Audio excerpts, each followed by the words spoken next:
বেলডাঙাতে আল্লাহকে গালি দেওয়া হয়েছে, তার বিষয়ে আমাদের প্রতিবাদ করতে হবে। সেই সম্পর্কে আমাদেরকে এমন কিছু বলুন যাতে সকলে সেখানে যেতে উৎসাহিত হয়। দেখুন, আপনার আল্লাহকে গালি দিয়েছে, একটা তথ্য জানিয়ে দিই। শুধু এ গালি দিয়েছে না, কিছুদিন আগে নূপুর শর্মা গালি দিয়েছিল। নূপুর শর্মা, আগে আপনি খোঁজলেন প্রশাসন বাবুরা তাদেরকে অ্যারেস্ট করেছে কিনা, তাদের ব্যবস্থা নিচ্ছে কিনা, এটা মাথায় রাখবেন। আমি এবং আমাদের আলেম উলামার আমরা কিন্তু টাচে আছি। কিসে আছি বললাম? টাচে। আমরা খোঁজ রেখেছি তাদের বিরুদ্ধে ব্যবস্থা হচ্ছে কিনা। যদি না হয়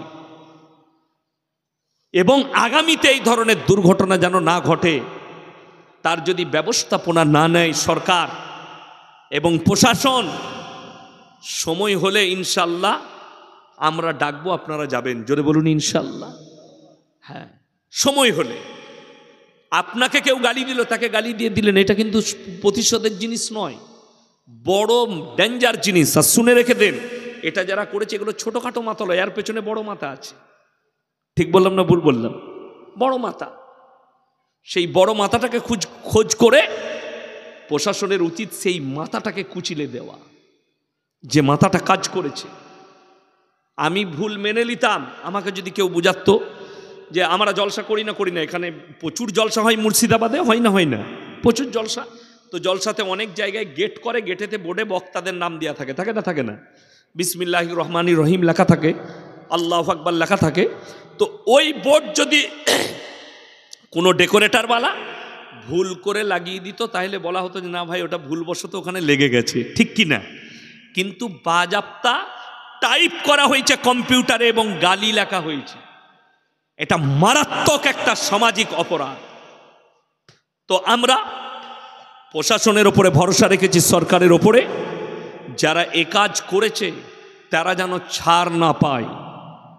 আর যদি বুঝি, আমরা আলেমরা টাচে আছি, আমরাও খোঁজ রাখছি, যদি কেউ মনে করে ঠান্ডা মিজাজে এটাকে মিটিয়ে দেবো, তাদেরকে আমরা নিয়ে গিয়ে জুস খাইয়ে ছেড়ে দেবো, তো জেনে রেখে দিবেন, যখন আপনি জঙ্গলে যাবেন, অনেকজন মনে করে এই সময় বাঘ ঘুমিয়ে গেছে। ভাবে না, যদি বাঘ ঘুমোয়, বাঘের আওয়াজ না উঠে, আপনাকে ভাবতে হবে বাঘ যে আগলা কদমটা নিবে সেটা মারাত্মক ডেঞ্জার কদম হবে, ফেড়ে ফুড়ে দিবে। তো যদি মনে হয় যে আল্লাহকে গালি দেবে আজকে পার পেয়ে গেছে, এদের ব্যবস্থা শুধু আল্লাহকে নয়, কোনো মুসলিমের উচিত নয় কোনো দেবদেবীর বঙ্গচিত্র করা, দেবদেবীকে গালি দেওয়া, কোনো ধর্মের ঠাকুরকে গালি দেওয়া, কোনো বক্তার উচিত নয় স্টেজে কারুর দেবদেবীকে গালি দেওয়া। আপনারা জানবেন, শিক্ষিত লোকরা জানে, আমার এই বায়ানটা কালকে চলবে ইউটিউবার, ফেসবুকে অনেকজন জানে যে আমাদের দেশে একজন চিত্র আর্টিস্ট ছিল, তার নাম হচ্ছে মকবুল ফিদা হোসেন। তিনি ভারত ছেড়ে পালিয়েছেন। কিসের জন্যে? তার অপরাধ ছিল দেবদেবীদের নগ্ন ছবি আঁকা। এটা মারাত্মক অপরাধ। সে যেটা করেছে এটা ইসলাম স্বীকৃতি দেয় না, কারোর ধর্মকে আঘাত করা। কিন্তু দুঃখ লাগে, ঠান্ডা মাথায় তুমি আল্লাহকে গালি লেগলে কোন হিসাবে? তোমাকে তো আপনারা জানেন না, বেলডাঙ্গার সব থেকে বড় মাদ্রাসা 1 বছর আগে ডেট করেছিল জালিলিয়া দারুল হুদা মাদ্রাসা, 111তম জলসা। 1 বছর আগে আমার গত বছরে জলসা করেছিলাম, সেই রাতেই ডেট, আমি গাড়িতে যাচ্ছি, ডেট লিখিয়ে দিয়েছেন মুফতি জারজিস হোসেন কাসমি।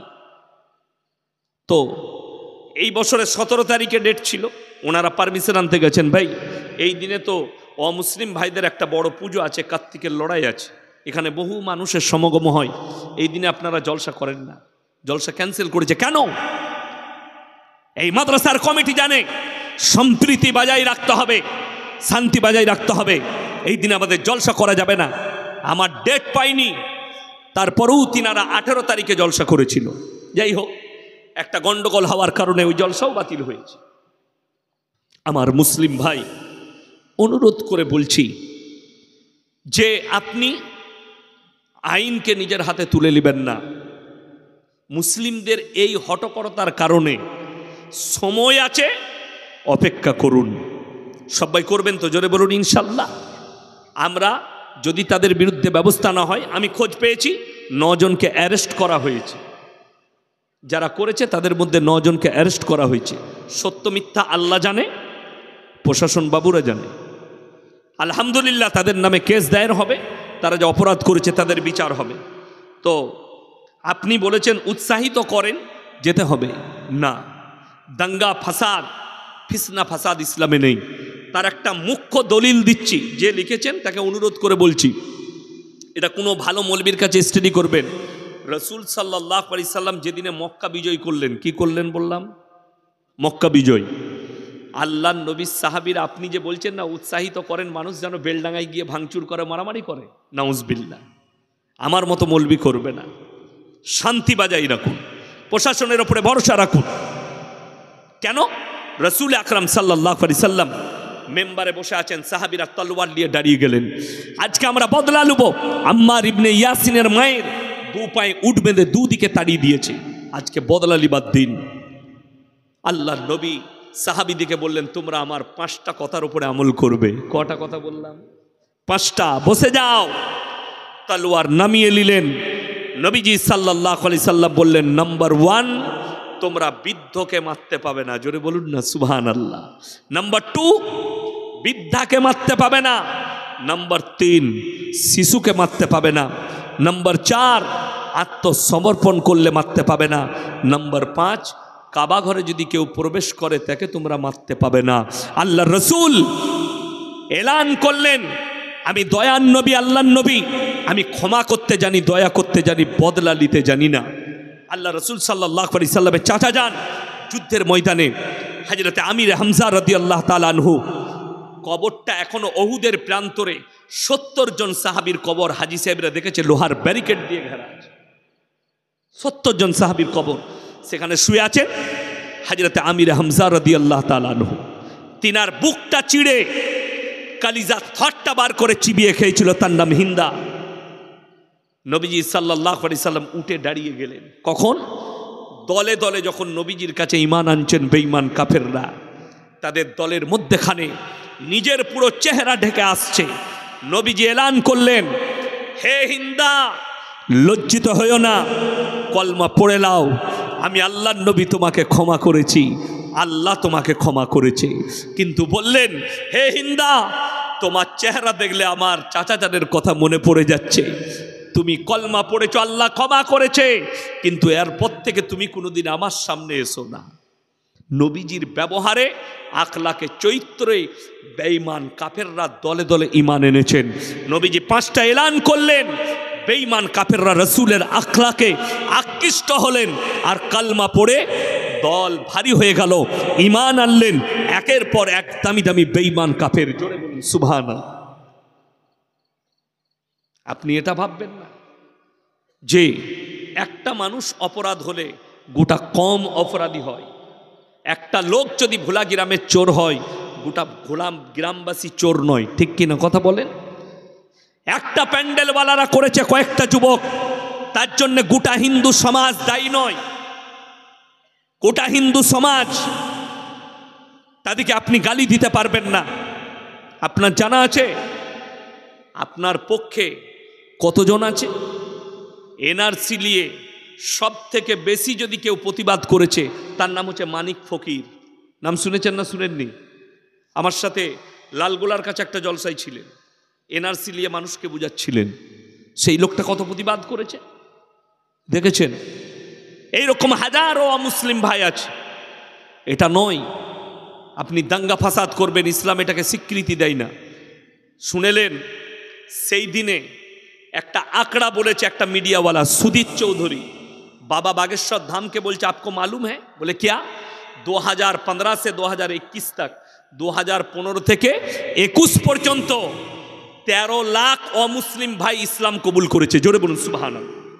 অন্যান্য ধর্ম থেকে এই 5 বছরের ভেতরে 6 বছরে 13 লাখ অন্যান্য ধর্মের লোক ইসলামের ছায়াতলে এসছে। আর অন্যান্য ধর্ম থেকে মাত্র এই 6 বছরে 30,000 লোক সনাতন ধর্মকে আপনিয়েছে। আসমান আর জমিনের ফারাক আছে। রসুলকে যত গালি দিবে ইনশাল্লাহ ইসলামের ছায়াতলে বেঈমান কাফের তত চলে আসবে। জোরে বলুন সুবহানাল্লাহ। রসুলের হাদিস শুনে যাও, যিনি লিখেছেন কিয়ামতের পূর্বে গোটা পৃথিবীতে ইসলাম প্রতিষ্ঠিত হয়ে যাবে। জোরে বলুন সুবহানাল্লাহ। দ্বিতীয়, আমাদের গ্রামের স্কুলের যে জাতীয় সঙ্গীত হয় সেটাতে মূলত শিরিক হয়তো ওই জাতীয় সঙ্গীত বলে কিছু ইসলামী সঙ্গীত, যেমন অনন্ত অসীময় কিংবা সূরা ফাতিহা। আপনাকে একটা কথা বলি, এই দেশটা আহলে হারাব দেশ, হিন্দুস্তান। তুমি যে বইটা পড়ছো শুধু এটা পাল্টালে হবে? মিথ্যায় ভরা ইতিহাস পড়ছো তুমি, মিথ্যায় ভরা বিজ্ঞান পড়ছো তুমি। যে বিজ্ঞানটা পড়েছো, পৃথিবী দাঁড়িয়ে আছে, সূর্য চন্দ্র দাঁড়িয়ে আছে, আর পৃথিবীটা ঘুরছে, এটা কোরআনের বিরুদ্ধে কথা। অথচ তুমি পরীক্ষায় এইটাই লিখেছো, যে লিখেছে সে। ঠিক বললাম না ভুল বললাম? তো তুমি কোরআন বিরোধী কথা লিখেছো, বইগুলো পাল্টাতে হবে। শুনেলেন? আপনি চুপ থাকবেন, পড়বেন না। কথাটা বুঝতে পেরেছেন না পারেননি? যেটা মনে হবে শিরক আপনি পড়বেন না, কোনো অসুবিধা নাই। আপনি মনে মনে অনন্ত অসীময় প্রেমময় তুমি পড়ো, নাহলে আপনি সূরা ফাতিহা পড়ো।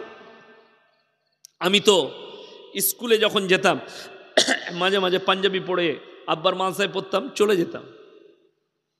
আমি প্রার্থনার পরে যেতাম, কোনোদিন প্রার্থনায় গেলে পেছনে দাঁড়িয়ে থাকতাম, এরমভাবে দাঁড়িয়ে থাকতাম আর পড়তাম আলহামদুলিল্লাহি রাব্বিল আলামিন আর রহমানির রহিম মালিকি ইয়াউমিদ্দিন ইয়্যাকা না'বুদু ওয়া ইয়্যাকা নাস্তাঈন ইহদিনাস সিরাতাল মুস্তাকিম সিরাতাল লাযীনা আন'আমতা আলাইহিম গায়রিল মাগযুবি আলাইহিম ওয়ালাদ। কোনো অসুবিধা নাই। আপনাকে কেউ মুখটা ধরে পড়িয়ে দিচ্ছে, খোল পড় এরম বলে কেউ পড়িয়ে দিচ্ছে, এটা আপনার ব্যক্তিগত ব্যাপার। আর যদি বলেন এটা পাল্টানো দরকার, তুমি আগে রেডি হও, বইগুলো পাল্টাতে হবে। তুমি সব মিথ্যা পড়ছো, ইসলামের বিরুদ্ধে লেখা হয়েছে। তুমি যে ইতিহাসটা পড়ছো, তোমার জানা নাই গোলাম আহমদ মুর্তজা সাহেব মরহুম আল্লাহ জান্নাতি করুক, তিনি চেপে রাখা ইতিহাস লেখার কারণে তিনাকে জেল খাটতে হয়েছে। কেন? ইসলামের যে অবদান ভারতে হিন্দুস্তানে, সেটাকে চেপে দেওয়া হয়েছে। নবাব সিরাজউদ্দৌলা প্রাণ দিয়েছে। আর জেনে রেখে দিবেন, আপনাকে বলি, নবাবকে ধোঁকা কে দিয়েছিল? কথা বলে না, কথা বলে না। মীর জাফর, সে অমুসলিম ছিল না মুসলিম ছিল? মুসলিম। পৃথিবীর ইতিহাস তুলে দেখুন, হযরতে হোসেন রাদিয়াল্লাহু তাআলা আনহুকে যারা শহীদ করেছিল তারা অমুসলিম ছিল না মুসলিম? মুসলিম। মাথায় রাখবেন, পৃথিবীতে ক্ষতি হয়েছে। ওই জন্য আল্লামা ইকবাল একটা দামি কথা লিখেছেন, ইস ঘর কো আগ লাগি ঘর কি চিরাগ সে। মুসলমান, তুমি নিজের ঘরে নিজের আগুন ধরিয়েছ। আমি নাম করব না, আমি নাম করব না। আপনি আমাকে প্রশ্ন করেছেন, বেলডাঙ্গায় উৎসাহ দেন। যাকে এমপি করেছেন তাকে চিঠি করুন, যাকে জিতিয়েছেন গুজরাটের লোককে, তাকে চিঠি করতে পেরেছেন তাকে ইমেল করুন। যদি হিম্মত থাকে তাকে ইমেল করে বলুন, আপনাকে ভোট দিয়ে জিতিয়েছি, আমার আল্লাহ সম্পর্কে গালি দিয়েছে, আপনার মতামত কি? মুখে কুলু পেটে গুজরাটে কড়ি খিচড়ি খাচ্ছে। গুজরাটিরা সব থেকে দামি খাবার খায় কড়ি খিচড়ি। আমি বললে অনেক বড় কথা হয়ে যাবে, আমি কোনো বাপের বেটাকে ভয় করি না, এটা মাথায় রাখবেন, আল্লাহকে ছাড়া। ওই জন্যে আগে আমার কাছে উৎসাহ নিতে গেলে আপনি যাকে জিতিয়েছেন, যাকে এমএলএ, আমাকে এমপি করবেন। দেখুন, যদি আমার মতো মৌলবীকে এমপি করতে পারেন, পার্লামেন্ট কেঁপে যাবে। ওদের বাপের হিম্মত নেই দাঁড়িয়ে হক কথা বলবো। আপনারা শুধু এই বক্তাদিকে দেখতে পেয়েছেন, আপনার রাজ্যসভায় মৌলবী নেই, মন্ত্রী নেই, দাড়ি টুপিওয়ালা নেই, তারা নাকে তেল দিয়ে ঘুমাচ্ছে। তাদেরকে অনুরোধ করব, স্যার আপনারা তো কিছু বলুন, আপনারা কিছু বলুন, আমরাই বলবো। আমার প্রতিবাদটা তো দুনিয়ার লোক শুনবে, আর আমি কিভাবে প্রতিবাদ করলাম আপনারা শুনলেন। দোয়া করবেন, সকলে জোরে বলুন ইনশাআল্লাহ।